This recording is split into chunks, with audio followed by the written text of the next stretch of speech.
Saudara, Stadion Utama Gelora Bung Karno, Jakarta dipastikan akan membara pada Kamis malam 5 Juni 2025. Timnas Indonesia akan melakoni laga krusial melawan Tiongkok demi menjaga asa untuk lolos ke Piala Dunia 2026. Duel ini menjadi laga penentu bagi kedua tim. Garuda siap mengepakkan sayapnya dengan kencang untuk menghadapi The Dragons. Bagi Indonesia, kemenangan melawan Tiongkok adalah harga mati.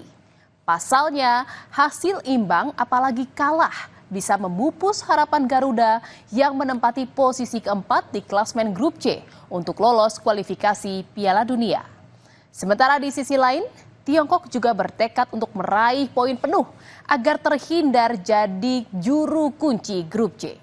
Namun saudara, bermain di kandang dengan dukungan fanatik supporter di tanah air tentu akan menjadi suntikan amunisi Garuda untuk melibas The Dragons.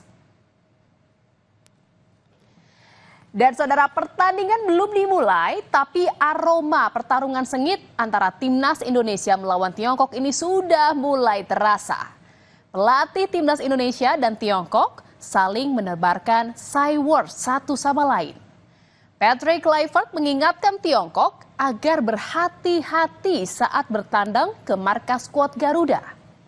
Sementara Branko Ivanovic pantang pesimis dan percaya diri timnya bisa menaklukkan Indonesia.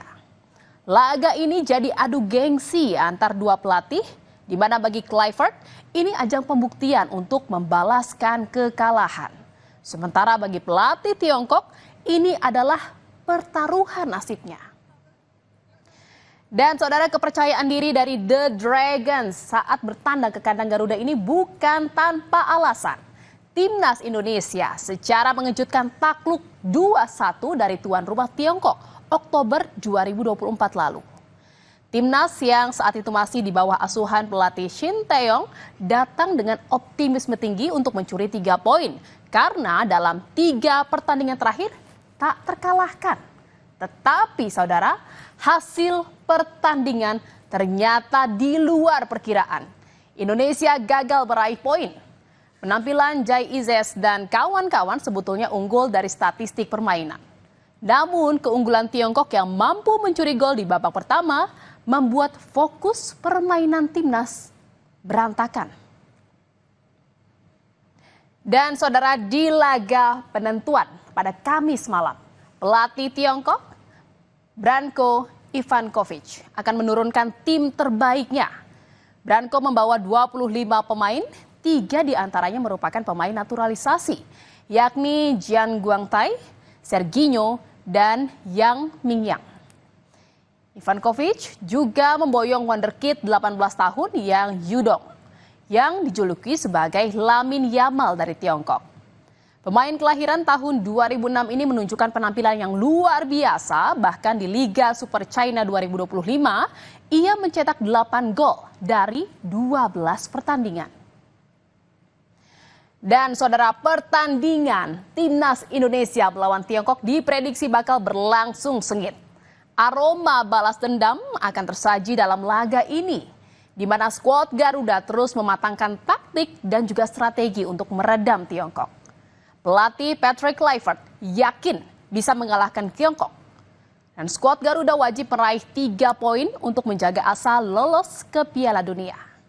Kluivert pun memastikan timnas akan bermain percaya diri sehingga Garuda dapat mendominasi jalannya pertandingan dan mampu mencengkram The Dragons. Dan saudara, untuk menambah daya gedor melawan Tiongkok, kali ini timnas diperkuat beberapa pemain kunci. Ada Kevin Dix, Ole Romeni, dan juga Joy Pelupessy. Jadi amunisi baru yang disiapkan untuk menaklukkan Tiongkok. Demi meraih asa lolos ke Piala Dunia, timnas Indonesia kian matangkan persiapan dan juga memaksimalkan kekuatan. Salah satunya dengan training camp di Bali dan di Jakarta. Tak hanya soal adu taktik untuk menyerang, tetapi juga memperkuat chemistry antar pemain dan menyiapkan taktik strategi. Di sisi Indonesia, saudara, skuad Garuda punya jagoan untuk mencengkram tim naga. Joy Pelupessy dan Ole Romeni bisa jadi kartu as timnas Indonesia jika ingin mengambil inisiatif mendobrak pertahanan tim lawan sejak awal. Data menunjukkan Indonesia selalu kalah saat menguasai pertandingan di ajang kualifikasi Piala Dunia 2026. Skuad Garuda kerap kali kecolongan lewat situasi transisi positif lawan. Seperti pada laga kontra Tiongkok di leg pertama, di mana situasi ini bakal berbeda pada duel 5 Juni nanti, dan kini Indonesia punya Joy Pelupesi, sang gelandang bertahan yang mampu menghadirkan rasa aman saat situasi serangan balik. Sementara di depan, saudara, efektivitas Ole Roemeny sebagai ujung tombak jadi solusi memaksimalkan peluang saat menguasai pertandingan.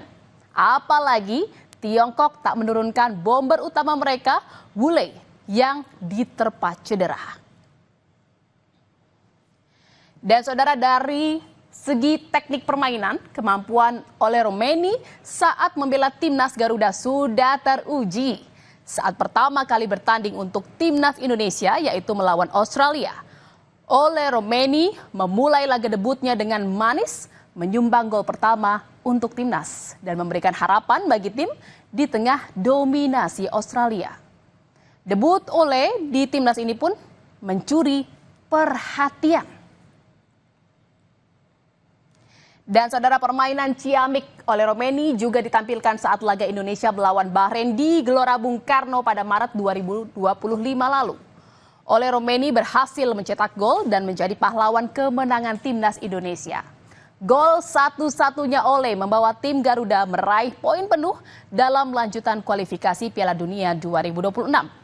Maka tak heran, performanya di dua laga saat melawan Australia dan Bahrain membuat Ole diharapkan jadi tumpuan di lini depan. Dan saudara, selain Ole Roemeny, Joy Pelupesi juga mencuri perhatian publik saat menjalani debut bersama timnas Indonesia melawan Bahrain. Joy tampil sebagai starter dan langsung menunjukkan performa yang apik. Chemistry antara Joy dan Tom Haye sudah terbentuk untuk menjaga ritme permainan di lini tengah. Ditambah keakurasian Joy memberikan umpan bisa menjadi penjembatan antara lini belakang dan lini tengah. Kehadiran Joy Pelupesi di lini tengah ini menambah solid permainan Indonesia di laga kontra Bahrain.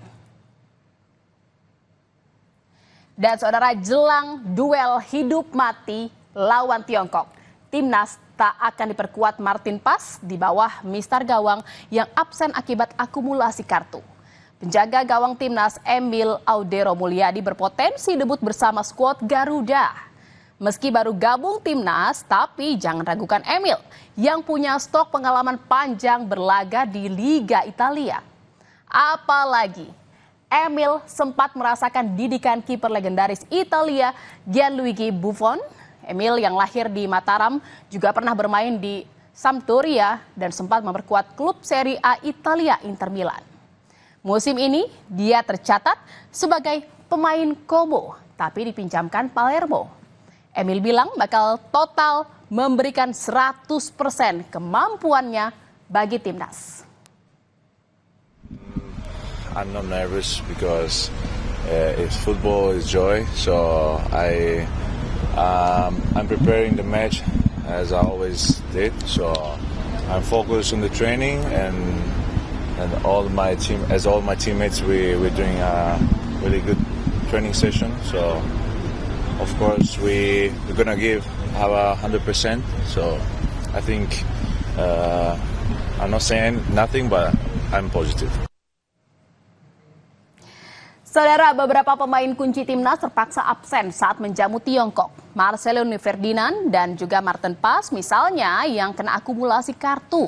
Sementara Sandy Walsh dan Ragnar Oratmagun diterpa cedera. Tapi bukan berarti sayap Garuda patah. Timnas masih punya pilar penyangga, Jai Izes, Rizky Ridho, dan Justin Hapner. Trio kokoh jaga lini pertahanan. Di lini penyerang, Ole Roemeny dan Rafael Struijk andalan merobek gawang lawan. Kevin Dix dan Calvin Verdong siap mengobrak-ngabrik dan juga mengedor pertahanan The Dragons team. Duet Tom Haye dan Joy Pelupesi yang teruji ciamik saat bungkam Bahrain diprediksi juga ampuh menjaga ritme permainan. Sang kapten percaya diri, timnas bermain apik.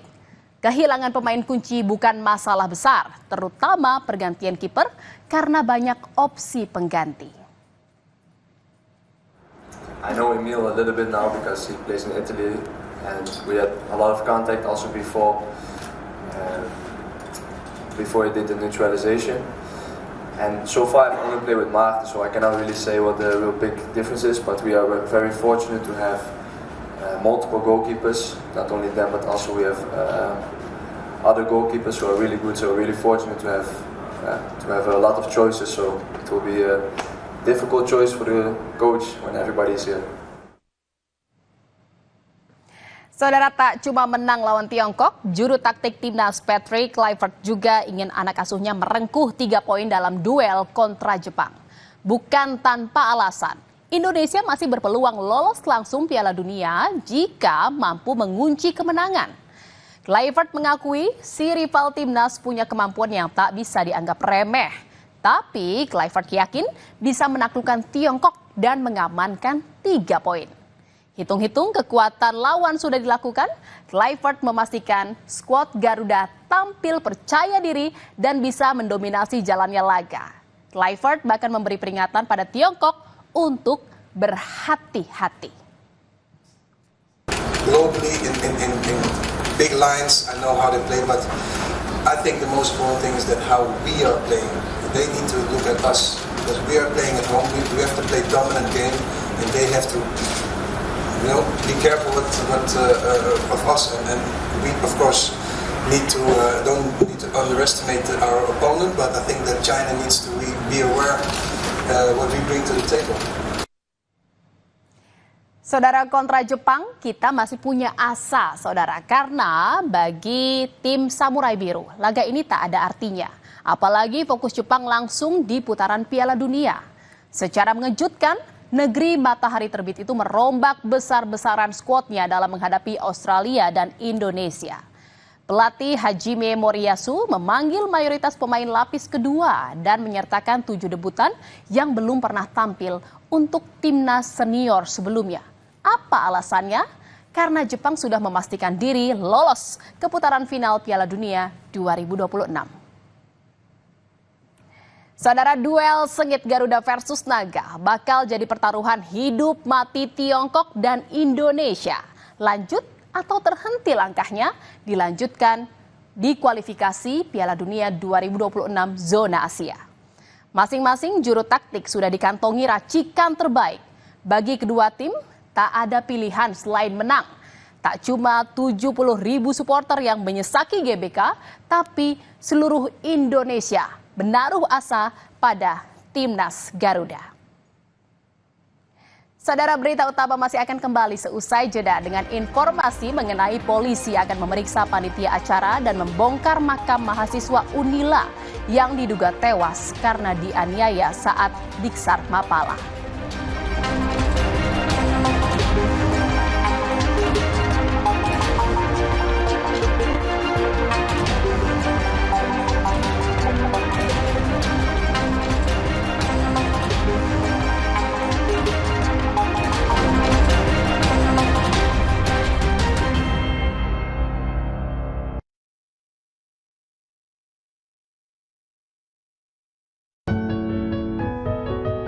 Berat ya? Buat anak-anak, nggak ada yang berat. Dan jangan sampai kita jadi beban buat mereka nanti. Makanya kita pakai Tropicana Slim. Manis yang alami, kayak kamu. Tropicana Slim, manis tanpa beban. Nyalakan semangat berbagi. Wukuf di Arafah, puncak dari rangkaian ibadah haji. Kami kawal dan sampaikan untuk Anda segala informasi seputar aktivitas para jemaah haji. Langsung dari Padang Arafah, Saudi Arabia. Ikuti Breaking News jelang puncak ibadah haji 2025, Kamis 5 Juni pukul 9 pagi, live di Kompas TV. Teman berbagi berkah. Sesaat lagi Anda akan menyaksikan Kompas Update yang didukung oleh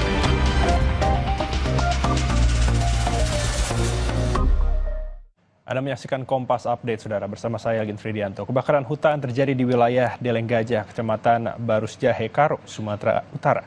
15 hektar lahan hutan hangus terbakar. Saudara, api membakar sebagian besar lahan di bukit terjadi di Deleng Gajah, Kecamatan Barus Jahe, Karo, Sumatera Utara. Akibatnya 15 hektar lahan hutan hangus terbakar.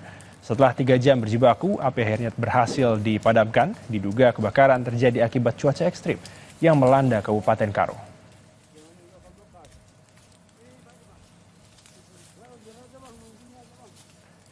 Demikian Kompas Update, saya Algin Fridianto. Sampai jumpa. Terima kasih Anda telah menyaksikan Kompas Update yang didukung oleh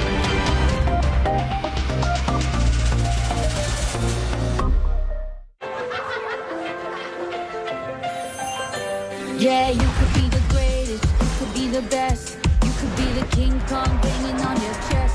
You can throw your hands up, you can wait for luck, dedicate yourself and you